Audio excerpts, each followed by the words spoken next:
So here we are. We're going to talk a little bit about Astro the Rottweiler, pros and cons, and we'll kick over to Big Z here. So Astro, he stayed with us for 1 month, puppy board and train. We had him when he was about, give or take, 6 months old. Stop, knock it off. And then he went away for 5 or 6 months back home, and then we've been boarding him for a little bit. And now he's eating grass. He likes to eat grass. He always has.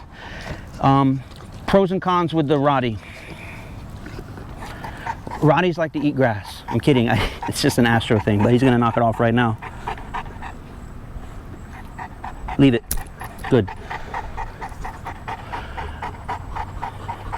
Rottweilers are, I'll say it again, it got people all upset, not the smartest breed. It's not stupid. It's just not the smartest. And by that I mean they have big time ADD, like all dogs, but especially Rottweilers. You could be training them. If a leaf blows, if a bird flies overhead, butterfly, they stop and they lose focus very quickly. Now you can regain the focus. They are very trainable because they have a strong food drive, but I'm not saying they're stupid. They are emotionally intelligent, but I will say again, they are not the smartest breed. They are not. People say they're in the top 10, but if you look at the top 10, there are, we'll put it this way, hands down the Cane Corso is smarter than a Rottweiler. That's my personal opinion from my experience, all right? You can post the comments in below if you don't like it. That's my opinion, okay? I don't think by big grades or big scales that the Cane Corso is smarter, but I would say Cane Corsos are one of the smartest dogs I've ever trained. Are you still hanging out with me? Everybody wants to eat grass. Film this. We've got a squirrel across the street, and definitely he's focused in on that, right? Anything that moves. You would call that prey drive, but it's not prey drive as much as it's just their attention span is very lacking. All right. Extremely strong dogs, very hard head, nice big bone. But one thing that you might not know about a Rottweiler until you've come up and pet them, they look like they have short hair, but their hair is fairly long. I guess it also depends on, you know, if you're getting German line, American line, but his hair is significantly longer. So on the intelligence scale, I would put the Cane Corso above the Rottweiler, all right?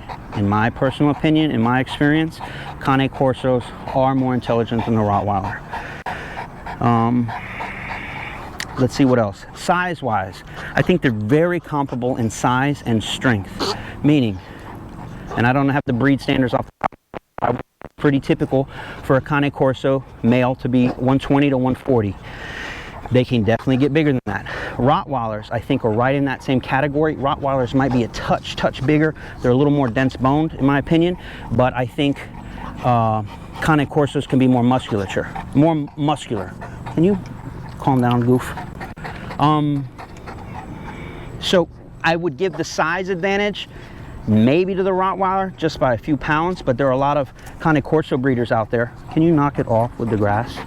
There are a lot of Cane Corso breeders out there that are getting some big boys out there, right? Bronx is an example. If you've seen any of my videos with Bronx, he is, I think, 10 months old, 11 months old, and 160 pounds. So he's going to be well over 180 when he's all said and done, and that's a Cane Corso. Let's talk about the differences here. One of the differences that stand out between the two on me.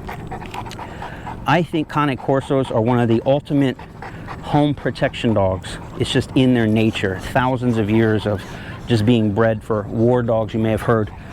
These guys are tough as nails. I kind of have to say the same about Rottweilers. Extremely tough. But right now I'd give the advantage. If you had to pick one dog to protect your home all day long, I give it to the Cane Corso. That's just what they're bred for. They are man-aggressive dogs, or they can be, okay? Now, when I talk about stuff, when I give you these opinions of mine, lay down. When I give you these opinions of mine, that's all they are. They're opinions, and every dog is different. So you can have a Rottweiler that is extremely protective. You can have a Rottweiler that's also a cuddle bug. Same with Cane Corsos. I'm just giving you a general theme, but there's variations on those themes.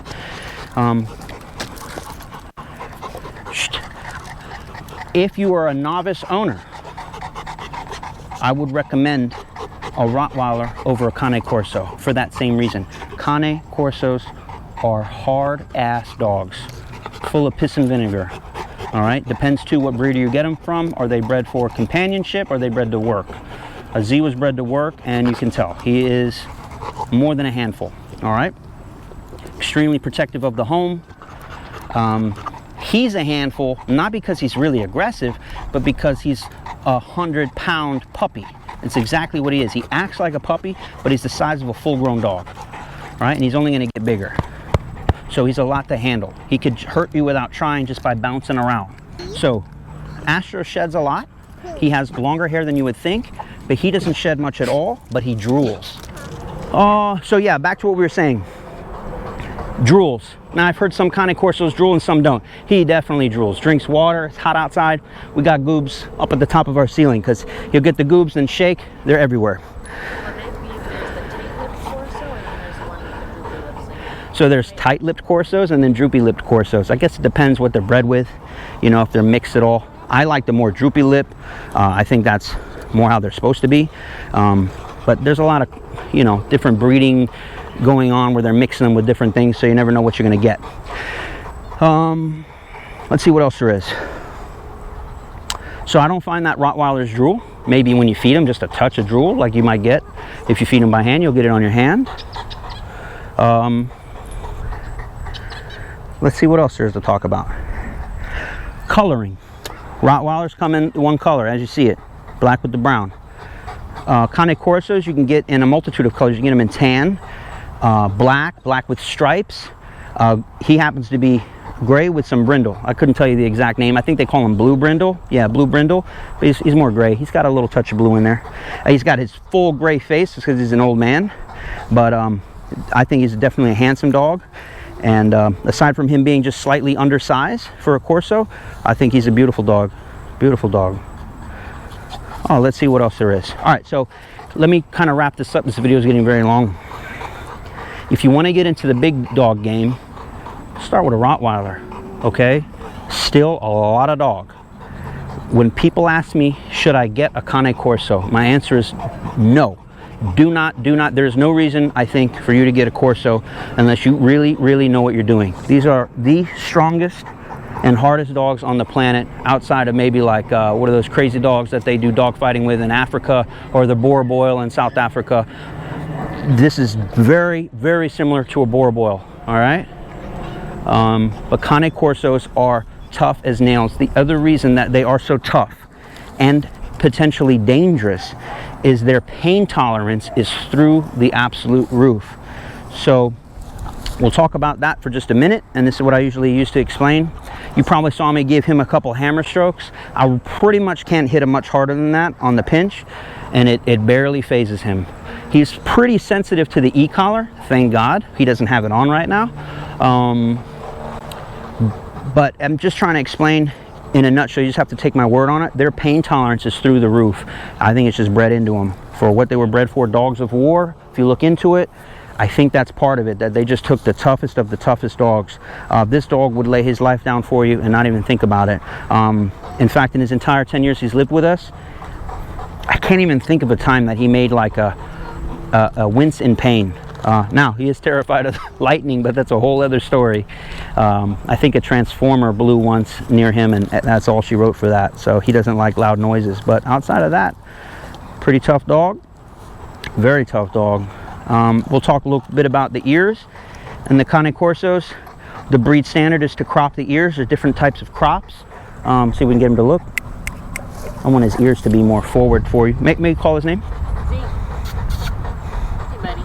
Yeah, he won't, but there's probably some other shots we can roll in and show you what his ears look like. And also we crop the tail. So on the American Rottweilers, if I'm correct, they crop the tails. What? And the dew claw. Oh yeah, and the dew claw, which is thank God they crop the dew claw. Because if he jumps up on you, that ain't gonna feel good. But the other reason they crop it is in case it gets caught in something. So the dew claw is like their thumb. I think he's got his taken off too. That, or maybe, I don't know, maybe Rottweilers don't have a dew claw, but I imagine it just got cut off. Good boy. Beautiful pup. So really nice examples of both breeds here. I know I talked around a lot. I didn't come out with a script, just speaking to you off cuff from the heart. I love both dogs. If I had to get another one, man, my heart's with the Corsos. I am biased. I should have started with that. I am biased towards Corsos. But man, I've come to love Rottweilers too. They are awesome.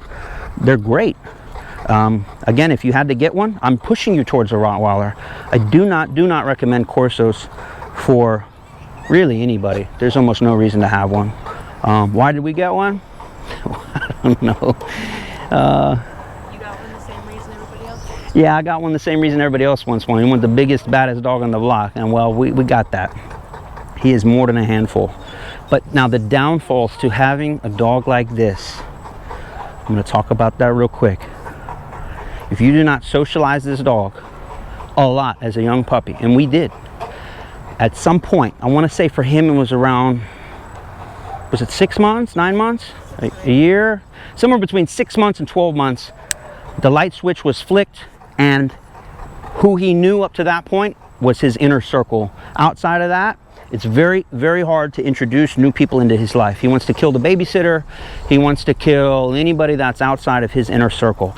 And you need a real strong spirit to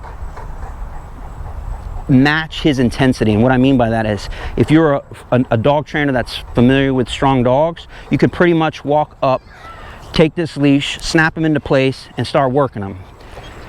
If you have no idea what you're doing, or you're afraid of a big dog like this, which you probably will be, he's going to sense that, and he'll eat you up for breakfast.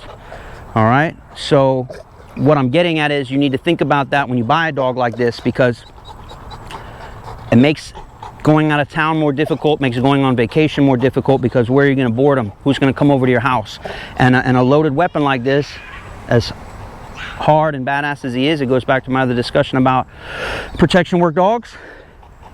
If you need someone to come over your house, he has to be put up, because he's capable of hurting someone really bad, really bad. So yeah, we got teeth marks on our front door from he wants nothing more than to kill the mailman. That will be a dream come true for him. So and it's true aggression in his case. True aggression. It's not out of fear. It's not out of, it is a type of anxiety, but it's straight up, I want to kill you. So tremendous aggression. But we didn't talk about this. Around family, oh my God, he's a baby. He's an amazing dog around family. All right, guys, I know we rambled a bit. I hope we got a lot of information out there, and we'll try to edit it, make it a little more palatable. I love both these dogs. My preference is towards the Corso, but if you were to buy one, I'd tell you to get the Rottweiler. Both tremendous dogs, highly trainable, great for protection work, great for protecting your house, and that's about all she wrote. Hope you guys learned something. If you did, make sure to hit that like button. Make sure to subscribe. If you got any comments, or you want to tell me I'm a dumbass, you could do that too, I guess. So anyways, thank you guys for watching. We'll hope to see you on the next video. And that's all she wrote. I'm gonna go walk these dogs and put them up.